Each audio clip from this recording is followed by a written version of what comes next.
Hi, நம்ம இன்றைக்கி Chettinad chicken recipe பார்க்க போகிறோம். அந்த மசாலாவுக்கு தேவையான பொருள்: மிளகு, சீரகம், கடலைப்பருப்பு, வரதனியா, காஞ்ச மிளகாய், பட்டை, லவங்கம், ஏலக்காய். இதை நம்ம எடுத்து கடாயில் போட்டு நம்ம ட்ரை ரோஸ்ட் பண்ணிவிட்டு கொஞ்சம் 2 செகண்ட் பண்ணிவிட்டு பவுடர் பண்ணி வச்சுப்போம். தனியாக கடாயை எடுத்து பட்டை, லவங்கம், ஏலக்காய், பிரிஞ்சி இலை போட்டு தாளிச்சிட்டு 2 வெங்காயம், கொஞ்சம் கருவேப்பிலை போட்டு நம்ம வதக்கிக்கலாம்.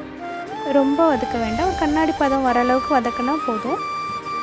அதில் 2 காஞ்ச மிளகா அதில் போட்டுக்கலாம், போட்டு வதக்கிக்கலாம். அதையும் வதக்கிக்கலாம்.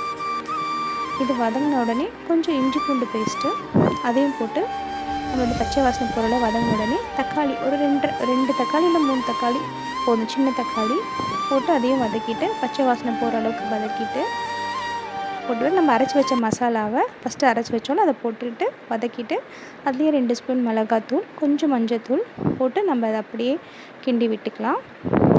கிண்டி விட்டு பச்சை வாசனை போனோடனே சிக்கனை வந்து நம்ம அதிலே போட்டு ஒரு கிளறிட்டு அப்புறமா அதில் கொஞ்சம் ஒரு 1/4 டம்ளர் தண்ணி ஊற்றினா போதும். ஏன்னா சிக்கனில் தண்ணி வரும், அதனால நம்மளுக்கு வந்து கொஞ்சம் ஊற்றிட்டு முடி போட்டு ஒரு 1/4 மணி நேரம் வேக வச்சு முடி போட்டு எடுத்தால் சூப்பரான செட்டிநாடு சிக்கன் ரெடி.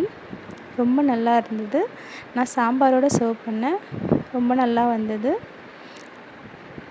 நீங்களும் ட்ரை பண்ணி பாருங்கள்.